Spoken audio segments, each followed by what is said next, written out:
Buenos días a todos, buenas tardes. En primer lugar, me gustaría agradecer al comité organizador de este congreso el darnos la oportunidad de poder participar en él de forma online. Me presento brevemente, me llamo Anisal Brazo Millán, soy profesora PSI del área de Filología Francesa de la Universidad de Córdoba. Actualmente me encuentro de permiso maternal, por lo que he creído que esta modalidad de comunicación era más conveniente, dado que evito cualquier posible interrupción de mi bebé. También quiero comentaros que me encuentro terminando mi tesis doctoral en el Departamento de Filología Francesa de la Universidad de Sevilla, donde me licencié. En mi tesis estoy trabajando la influencia de la escritora y moralista Madeleine de Scudéry en sus contemporáneos y en su obra Clé de l'Histoire romaine, en concreto los personajes femeninos y sus relaciones con los masculinos. Siguiendo esta línea, en esta comunicación, Madeleine de Scudéry y el Salón Literario Femenino de la Préciosité à la Querelle de Femmes, me gustaría hacer en los próximos 15 minutos un breve repaso de los acontecimientos que influyeron en la escritura de Madeleine de Scudéry, considerada por sus contemporáneos soberano del movimiento de la Préciosité, del preciosismo, y su participación en la Querelle de Femmes. Madeleine vivió a lo largo de todo el siglo XVII en Francia, en una época aún de antiguo régimen, en donde, por un lado, el papel político de la mujer era escaso, solo podían ser reinas consortes, reinas madres o regentes, y por otro, el papel social de las mujeres quedaba relegado exclusivamente al hogar y a la maternidad. Madeleine se convertiría en un referente clave de la sociedad intelectual de la época. Acérrima defensora de la emancipación de la mujer, fue una mujer muy culta y practicó con el ejemplo esa independencia de los hombres. Sus obras marcarían el tono de la sociedad intelectual del momento y fueron un éxito. Tanto los asiduos a su salón como el resto de la sociedad de la élite imitarían los gestos y las maneras, las conversaciones y el lenguaje que ella defendía en sus obras. Entre los acontecimientos más relevantes que marcan la moral y estética literaria de la primera mitad del siglo XVII encontramos la corriente literaria barroca, que florece desde mediados del siglo precedente y es reflejo de los disturbios producidos por la Guerra de los 30 años en Europa y por las guerras civiles que se suceden en Francia posteriormente. Por otra parte, hacia la mitad del siglo, tras el ascenso al trono de Luis XIV, florece el periodo literario conocido como clasicismo, que elimina los temas violentos y oscuros propios de la época precedente barroca. Los salones que florecieron y dieron el tono cultural y literario durante todo el siglo XVII francés, tras el periodo de la Fronda, fueron un lugar exclusivo donde elaborar códigos de comportamiento y donde conciliar amistad, a la vez que se debatían sobre temas de amor, de literatura y cultura, y también propiciaron la homogeneización de la aristocracia y la transformación de esta en sociedad mundana. Y es esta sociedad mundana la que va a darle un nuevo puesto a la mujer de la época en la sociedad. Las mujeres de este periodo del siglo XVII se sienten capaces de escribir y debatir sobre temas literarios, del corazón, de la amistad, todo lo concerniente a las relaciones entre hombres y mujeres, y son capaces de alzar la voz y posicionarse de un lado u otro en las cuestiones políticas, en el deber y en los actos. El Hôtel de Madame de Rambouillet sería el primero en ejercer un poder simbólico destacado en la contribución al cambio parcial de actitud de los hombres de cultura hacia estas mujeres. Cambio que comienza a manifestarse ya en los años anteriores a la Fronda, cuando comienzan a publicarse diversas obras que ya elogiaban a las mujeres. Podemos encontrar los precedentes de la préciosité en la tradición medieval de las cortes de amor de Marie de France, por ejemplo, ¿no? En el siglo XVII se produce un gran esplendor de este movimiento literario y social en torno a mujeres intelectuales gracias a los salones. El papel acrecentado de las mujeres que desean instalar en la sociedad una depuración de las maneras y del lenguaje a través de la galantería, del decoro, de la cortesía y del buen gusto, en una búsqueda del amor y las delicadezas. Se instala el ideal de femme forte, mujer heroína, totalmente femenina, con cualidades viriles, como aparecen en las novelas.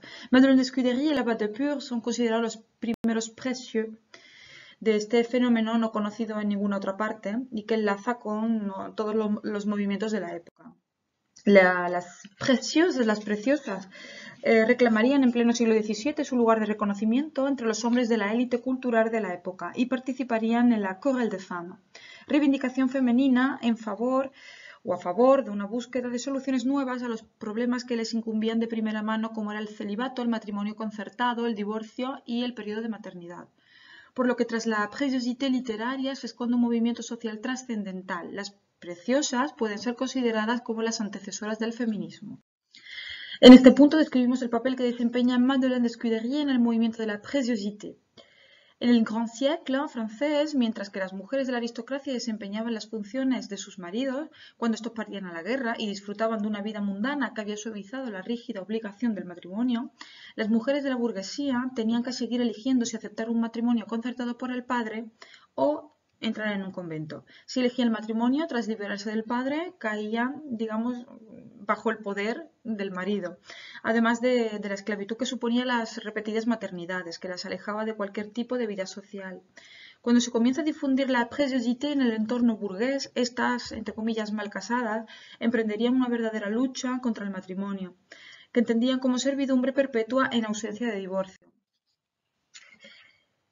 En cuanto a Madeleine de Scudéry, ella nació en Normandía. El hecho de quedar huérfana de padre y madre a la edad de 6 años supuso para ella el poder evitar el tradicional matrimonio concertado o impuesto, por lo que siempre se mantuvo en sus ideales y nunca se casó. Así que siempre aparecerá como Mademoiselle, como Mademoiselle de Scudéry.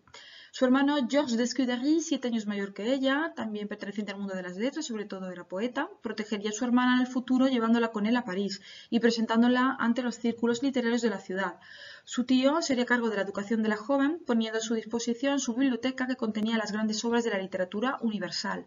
Madeleine tuvo ante ella la oportunidad de empaparse de las obras de los autores antiguos y modernos y tuvo una educación al respecto nada habitual para una jovencita de la época.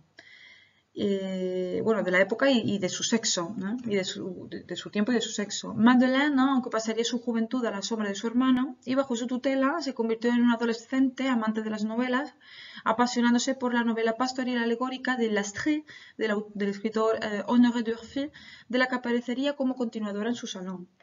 Bueno, llega a París en 1735 bajo la protección de su hermano, quien a su vez recibía protección de Richelieu, comenzando así su carrera escribiendo autoridades como Guy de Balzac o Chapelain y empleando amistades como las de Conrart o Mademoiselle de Paulet, que serían posteriormente asiduos a su salón.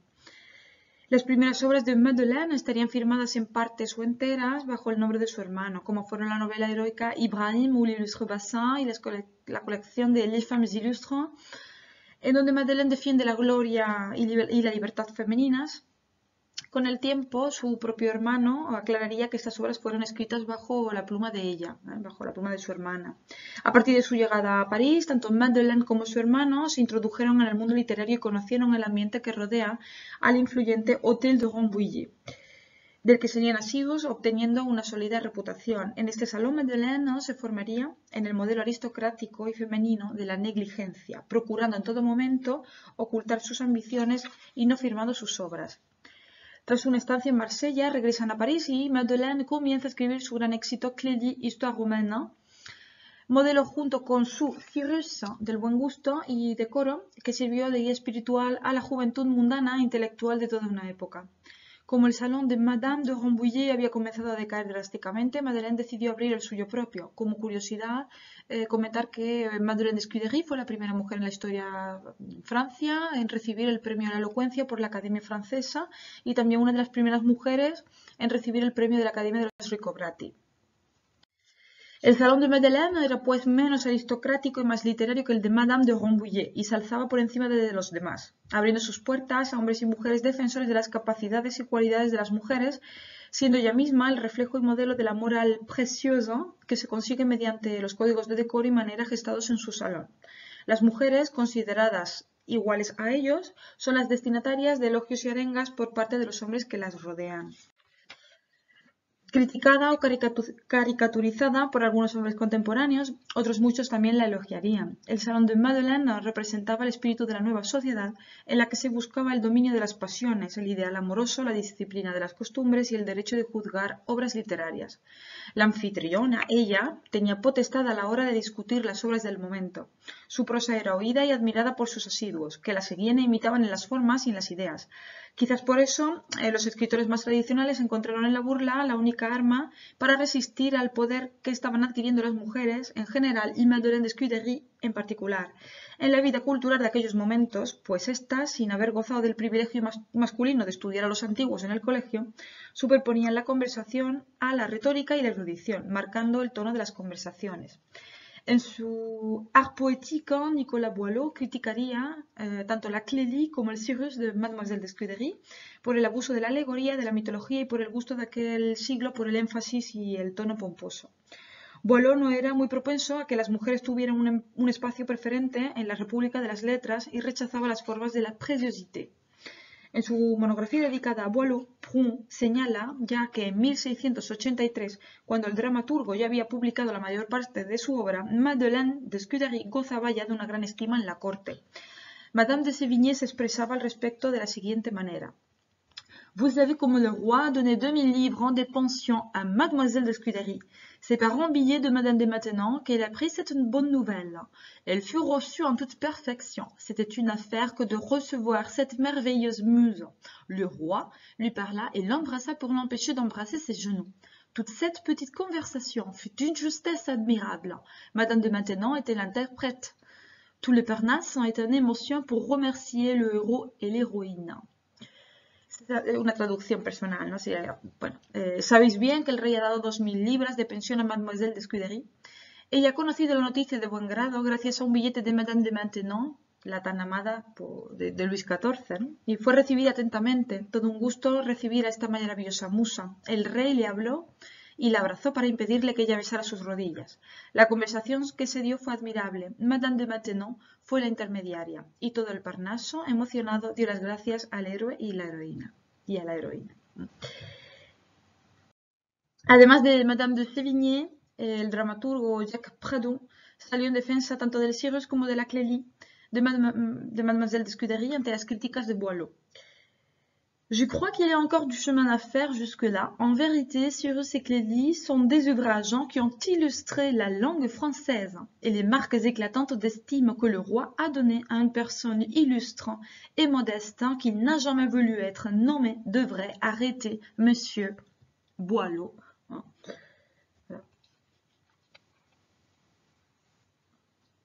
Se ve en las palabras de Jacques Pradon, ¿no? La estima que tiene, ¿no? La corte, el rey, hacia Madeleine de Scudéry y la importancia de la lengua que ella utiliza en sus salones, ¿no? Como él dice, que han ilustrado la lengua francesa, ¿no? Asimismo que Molière se burló de las preciosas de todos sabidos. Un ejemplo de ello lo vemos en la escena quinta de las Precieuses Ridicules, cuando el personaje de Madelon, caricatura de Madeleine de Scudéry, nombra a Clélie, protagonista de la novela de moda en la época, durante una conversación sobre el matrimonio. Mon Dieu, que si tout le monde vous ressemblait, un roman serait bientôt fini. La belle chose que ce roi, si d'abord Cyrus épousait Mandane, c'est Madeleine de Scudéry, era la caricatura, ¿no? Que hacía Molière de ella. Et Caron, sans de plein pied, fut marié à Clélie. ¿No? Para terminar, os leo la dedicatoria que su hermano Georges de Scudéry hace de las mujeres en Les Femmes Illustres. Todo no eran críticas, buena parte de los hombres que las rodeaban precisamente porque las elogiaban a las preciosas en general y a Madeleine de Scudéry, por supuesto, en particular, y iban a su salón para de hecho, en busca de reconocimiento de ella, ¿no? De estas mujeres y de ella en concreto. Su hermano decía, leo una traducción que tenéis el texto en francés original, ofrezco les femmes illustres a las más ilustres de las mujeres y les imploro me protejan. Apoyando la gloria de las heroínas, ellas apoyarán la suya propia y por un interés generoso, ellas se defenderán defendiéndolas. Para mí, hermosas y adorables damas, siempre he sido adorador de vuestro sexo. Si esta obra os agrada y contribuye algo a vuestra reputación, habré conseguido el fin que me propuse. Con esta dedicatoria termino mi comunicación. Como hemos visto, a pesar de algunas críticas que se ceñían sobre todo al estilo del lenguaje empleado por las Precieuses y sus personajes, el estilo de las novelas de Madeleine de Scudéry inspiraría otras novelas como La Princesse de Clèves de Madame de Lafayette, así como también sería recordada en los siglos posteriores como una de las autoras más importantes de su siglo junto a Racine y Corneille. Madeleine de Scudéry, en pleno antiguo régimen, abriría el camino al reconocimiento femenino en un mundo literario repleto de hombres. Bueno, espero que esta comunicación os haya parecido interesante y cualquier cuestión o sugerencia que queráis hacerme, os dejo mi correo electrónico. Un saludo a todos, buen día y nos seguimos durante las jornadas del Congreso.